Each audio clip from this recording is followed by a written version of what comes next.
Regard croisé, nous y voilà. Ce soir, nous allons parler du Burkina où 23 candidats ont déposé leur dossier pour la présidentielle de novembre. On parlera aussi de la Côte d'Ivoire. Une mission diplomatique de diplomatie préventive de la CEDEAO est attendue à Abidjan. La Guinée aussi sous tension. Les tensions politiques s'intensifient à l'approche du scrutin. Et puis le Togo, l'Alliance nationale pour le changement qui annonce sa rentrée politique. Voilà pour le menu de ce lundi autour du plateau. Basile Agbo de Freedom Fighters est avec nous. Bonsoir Basile. Bonsoir Samuel. Bonsoir aux chers confrères qui sont autour de la table. Et bonsoir aux amis téléspectateurs qui suivent Niveau TV.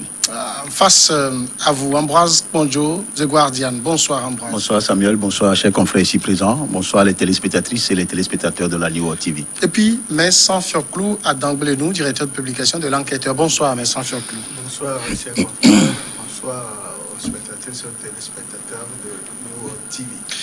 Le Burkina Faso, pour commencer, 23 candidats se sont enregistrés entre le 28 septembre et le 2 octobre pour l'élection présidentielle prévue au Burkina Faso le 22 novembre prochain. C'est la Commission électorale nationale indépendante qui l'a annoncé après la clôture des dépôts de dossiers. Nous avons reçu 23 candidatures, dont 3 femmes et un jeune de moins de 35 ans, l'âge minimum requis pour être candidat. Donc, a déclaré le président de la CENI, Newton Ahmed Barry.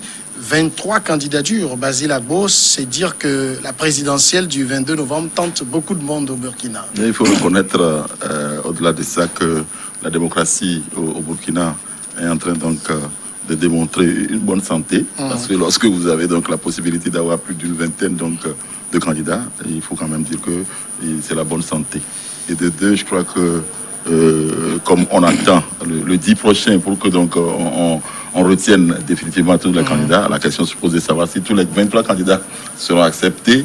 Bon, si ces 23 sont acceptés, ça veut dire que les Burkinabés auront fort à faire pour pouvoir choisir donc celui à qui ils vont confier la destinée du Burkina Faso.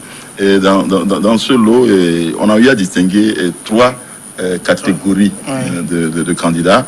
Ceux qui n'ont jamais eu donc à affronter donc ce genre de scrutin, ceux qui ont l'habitude de ce scrutin, il n'y a pas de nom qu'on peut donner pour le moment, et ceux qui s'y sont essayés d'une certaine façon ou d'une autre. On va voir parmi tout ce lot ceux à qui le Burkina va confier sa destinée, mais c'est qu'il y a des gens qui ont fait leur preuve sur le terrain. Et donc, peut-être, ils ont l'avantage des sondages, on ne sait pas. Donc, on va voir le Burkina nous démontrer ce qu'on peut faire. Et lorsque, donc, on a une bonne santé de la démocratie, comme ce qu'on est en train de voir chez eux. 23 candidats, Ambroise Ponjo, c'est pas sûr qu'au finish, les 23 soient retenus, d'autant plus que vous en avez qui... par exemple, ce jeune de moins de 35 ans, alors que l'âge minimum, c'est 35 ans, il va de soi que ça va être rejeté. Absolument. Je crois que dans tout processus électoral, il y a toujours la loi électorale. Il y a le code qui prévoit ce genre de dispositions pour éviter qu'il y ait n'importe quelle brebis galeuse au menu flottin puisse rentrer dans le jeu électoral. Au-delà de cela, je crois que d'abord, il y a 2 étapes de tamis à passer avant qu'on ne retienne définitivement ceux-là qui sont prédisposés à être candidats et à postuler réellement au cours de ces élections. D'abord, l'étape de la CENI, qui doit déjà, avec le jeune de moins de 35 ans, il sera éliminé au niveau de l'étape de la CENI, tel que précisé par le code électoral. Ça, ce n'est pas la CENI qui en fait, mais c'est le code qui oblige la CENI à l'écarter dans un premier temps. Dans un second temps, la Cour constitutionnelle ou la Cour qui s'en occupe, le Conseil constitutionnel chez eux, comme en Côte d'Ivoire, a son dernier mot sur la validité des candidatures, parce que la première étape, c'est l'enregistrement au niveau de la CENI, qui en fait la fouille, et maintenant, la seconde étape, c'est la validité des candidatures, autour duquel ou sur lesquelles statue le Conseil constitutionnel. Donc, je crois que cette étape passée, on verra en définitive ceux-là qui seront retenus pour l'élection présidentielle. Peut-être au niveau... ce que Agbo a dit qui est intéressant, c'est que les jeux sont ouverts, parce qu'il y a tous les poids lourds qui sont pour le moment dans le starting block, dans le jeu électoral, en attendant que telle ou telle candidature soit rejetée, même jusqu'à Isaac Zida, qui fut le militaire, ancien Premier ministre, qui a fui le pays et qui a eu le courage aussi de se présenter, on ne sait jamais. Et Komboigo, qui aussi est le représentant de Blaise Compaoré, de son parti, le PDP, en plus du candidat sortant et de l'opposant historique, de l'opposition, Zéphiré Diabré. Donc le jeu très ouvert, d'ailleurs démocratique. Je fais confiance en cette élection, contrairement à d'autres qui sont aussi dans la sous-région. D'accord. Alors, comment vous expliquez quand même, M. Fioclou, cet appétit présidentiel dans un pays marqué par la crise sécuritaire? Vous savez, le Burkina, qu'on appelle souvent le pays des hommes intègres, aime la démocratie depuis un certain temps. Et c'est pourquoi, quand Blaise a voulu forcer les portes, le peuple s'est levé et il a quitté précipitamment. Et la transition a été faite par le colonel Zida, qui est parti au Canada. On a fait une élection propre et Christian Kaboré a gagné. Il vient de finir ses 5 ans et voilà que la deuxième élection pro-démocratique est arrivée. Et avec ces 23 candidatures, moi je peux dire tout de suite que la CENI a à faire l'étude des dossiers, pièce par pièce, conformément au code électoral. Et le Conseil constitutionnel aussi a son mot à dire. Et à mon humble avis, peut-être, on peut avoir une dizaine de candidatures retenues. Parce que 23 candidats, c'est trop. Nous avons, comme l'a dit mes deux prédécesseurs, Zéphiré Zabré, qui est l'éternel opposant, qui se présente à chaque fois aux élections. Nous avons le président sortant, qui sont les deux figures pour cette élection, et les autres, comme les indépendants. Je pense que les indépendants peuvent jouer un jeu trouble en dehors des partis politiques traditionnels tels que celui des Abré et du président Kaboré en exercice. Justement, 23 candidats, est-ce qu'on peut dire exactement que les 22 autres qui font face au président Roch-Marc Kaboré sont de l'opposition, ou bien, comme on le sait en Afrique, il a réussi aussi à susciter quelques candidatures pour émietter un peu les voix de l'opposition? Vous savez, ça, c'est commun à l'Afrique. De temps en temps, on suscite ses amis, on leur dit, bon, on va y aller, et pour peut-être rafler des voix de ceux qui sont réellement des gens qui sont contre moi, et comme ça, bon, on les émiette, et puis bon, je peux en sortir gagnant. Je crois que c'est un peu ça. Et puis vis-à-vis donc de ceux qui sont les vrais opposants, on peut le dire de cette façon, moi je donne gagnant, et si donc, mes appréhensions sont vraies, je donne gagnant le président sortant, parce que il faut quand même comprendre qu'il a eu à faire un travail qui a permis au jour d'aujourd'hui que les gens se disent, notre démocratie, on peut faire confiance à cette démocratie, et on peut voir une élection tout au moins propre, parce que tout à l'heure Ambroise le disait, il fait confiance à ces élections, parce que aujourd'hui nous sommes dans un Burkina qui fait plaisir, qui donne donc de l'eau à la bouche à tous ceux qui veulent faire une bonne politique, une bonne démocratie. Je crois que cela va jouer, et pour Christian, c'est possible. C'est possible, mais bon, comme on était en train de le dire, on cherche toujours à avoir beaucoup plus de chances de son côté, et donc on choisit ceux qui peuvent donc émietter les quelques voix pour peut-être un deuxième tour, et comme ça, lorsqu'on va en deuxième tour, on peut l'emporter. Je crois que tous ne sont pas des opposants comme le problème. Il y a des amis qui sont venus pour faire un travail. Je voudrais insister sur le caractère outsider du candidat du président, de l'ancien président Blaise Compaoré, Eddy Komboigo, qui, ma foi, pouvait créer une surprise si cela arrivait. Parce que, quoi qu'on en dise, le président actuel, Marc Roch-Christian Kaboré, que certains qualifient de trop effacé, sobre, et non seulement sobre, il est aussi mou dans sa gestion, doublé de la crise sécuritaire qu'il a complètement assailli. Certains candidats ont trouvé un terreau fertile de lui créer sa tombe en disant qu'il a failli. Et donc, il y a forcément des électeurs qui se retrouvent, qui sont nostalgiques de l'ancien régime. D'abord, ceux-là qui ont eu à goûter le miel et le lait de ce régime et qui regrette aujourd'hui la présence d'autres forces politiques au pouvoir. Ensuite, ceux-là qui ont été déçus par la gouvernance de Christian Kaboré. Et tous ces gens-là, et ceux-là qui voudront aussi voir revenir l'ancien président, peut-être pour ses bienfaits, pour sa libéralité, ils peuvent jouer la carte outsider dans cette histoire. Maintenant, ce qui suppose que il y a au-delà de tous ces candidats, il y a trois forces puissantes qui vont se concurrencer au cours de ces élections. C'est vrai, Diabré et le président sortant, qui aussi va bénéficier de la machine administrative, en tant que président sortant, des chefs de l'État, fait face à quelqu'un qui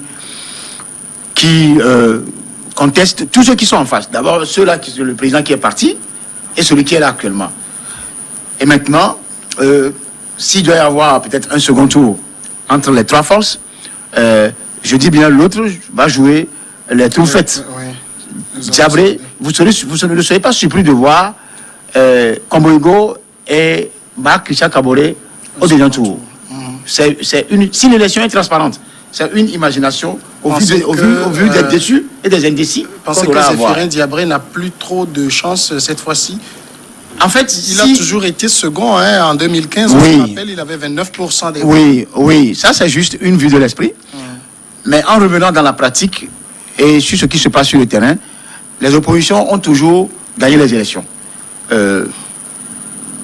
En dehors de la machine qui est en face, les oppositions ont toujours gagné. Même en Guinée, c'est Cellou Dalein, selon certains experts, qui a toujours gagné les élections. Tout simplement là-bas, il y a une forte propension ethnique qui crée des conflits entre les différents protagonistes politiques. C'est-à-dire, les Peuls et les Malinqués, c'est les deux forces ethniques qui gouvernent le pays et qui se piétinent tout le temps. Donc, certaines forces ne veulent pas voir les Peuls venir au pouvoir, même jusque dans certains camps occidentaux. Donc, pour revenir au Burkina, je crois que cette question-là ne se pose pas pour le moment, mais il y a fort à parier que si vous avez de la popularité, vous avez une chance de passer au deuxième tour.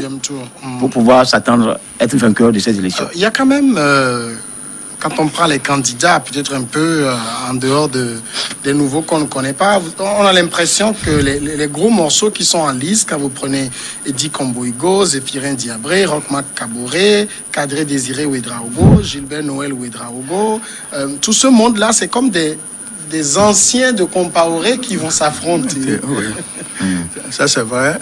Tout cela faisait partie du gouvernement ou bien était dans les cercles restreints. Et même, il y a quelqu'un comme le président de la commission de la CEDEAO. Oui. Bon, tout cela ont les moyens financiers pour pouvoir faire une bonne campagne. Mais l'essentiel, quand on dit souvent pour une élection, il faut avoir des gens. Des gens qui vont voter pour vous, voire des électeurs. Bon, dans le cas d'espèce, je ne sais pas si ces indépendants ont une base solide, disposent d'un nombre important d'électeurs qui puissent faire la différence. Par contre, quand on a des partis politiques, il y a les mesures d'accompagnement qui sont là, il y a les appuis financiers qui viennent de gauche à droite, ce qui fait que leur campagne diffère toujours de ceux-là qui n'ont pas d'appui financier. Bon, dans le cas du Burkina, tout porte à croire que quel que soit le résultat que Marc a donné, il serait peut-être réélu. Est-ce que cette floraison de candidature 23, ça reflète une vitalité au niveau populaire? C'est-à-dire, est-ce que on sent que les populations sont intéressées? Parce que si vous avez 23 candidats, c'est que les leaders sont intéressés, mais est-ce que ce scrutin intéresse forcément les populations dans le contexte sécuritaire actuel? Je l'ai dit tout à l'heure que si nous avons un aussi grand nombre de candidats sur le starting block, en attendant donc que les institutions fassent leur tri pour désigner ceux qui peuvent donc postuler à cette présidentielle, je dis que ça dénote d'une bonne santé de la démocratie au Burkina Faso. Et de deux, c'est vrai que la politique, vous savez, lorsque on veut s'y intéresser, chacun se dit, bon, moi aussi, le chemin est ouvert je peux commencer donc par mettre mon nez dehors pour que les gens commencent par me connaître. C'est ce que, par exemple, les nouveaux, les indépendants dont nous sommes en train de parler veulent faire.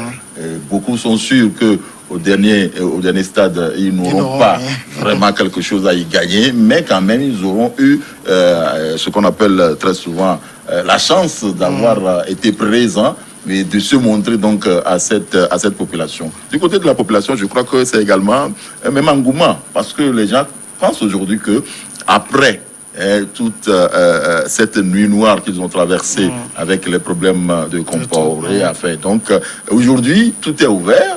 Ceux qui donc se disent non, la démocratie doit être une bonne chose dans notre environnement.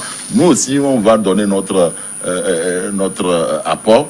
Et nous allons nous présenter pour que la démocratie, enfin la santé de la démocratie puisse donc être vue. Je crois que cet engouement, quelle que soit la crise sécuritaire dont nous sommes en train de parler, dont nous tous donc en Afrique, on est en train de parler, je crois que l'engouement d'une présidentielle, c'est ça qui motive donc la plupart des candidats à se présenter. Je crois qu'il y a ça.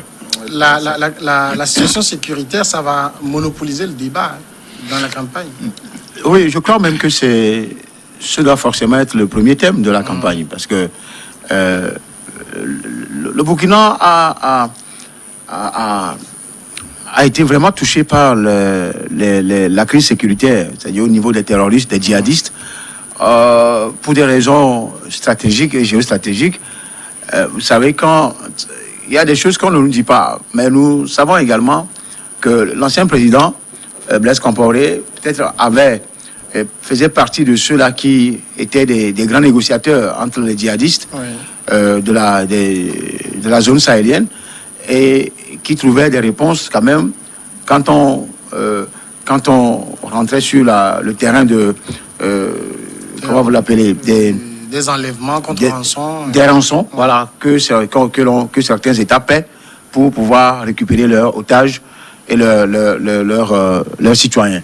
Alors le président actuel en a tellement payé qu'il s'en est rendu compte que finalement il a bénéficié plutôt d'un volcan en ébullition laissé par son prédécesseur.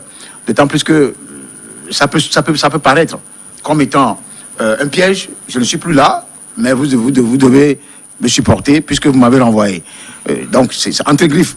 Donc pour dire quand même que la crise sécuritaire est une crise sérieuse au Burkina Faso, pratiquement dans toutes les régions du Nord, y compris même proche de la capitale. Surtout, c'est les gens qui ne veulent même pas des projets de développement dans aucun canton, dans aucune ville. La dernière fois, c'est les nôtres, c'est Centro qui en a fait les frais sur une voie qui est située, qui est située entre 260 ou 230 km près de la frontière du Mali, où les djihadistes ont attaqué, ils ont attaché les gens, tout ça là. Donc, ce qui veut dire que cette route-là a été laissée. Donc, ils ont clairement dit que nous ne voulons pas de route ici, selon ce que nous avons eu comme information avant de publier. Donc, aujourd'hui, la crise sécuritaire va refaire surface, mais il va falloir trouver une stratégie pour pouvoir... Chacun va brandir sa stratégie pour pouvoir combattre les djihadistes. Je voudrais un peu revenir sur la question des candidatures indépendantes. Le temps d'aller à la pause et de revenir dans quelques secondes.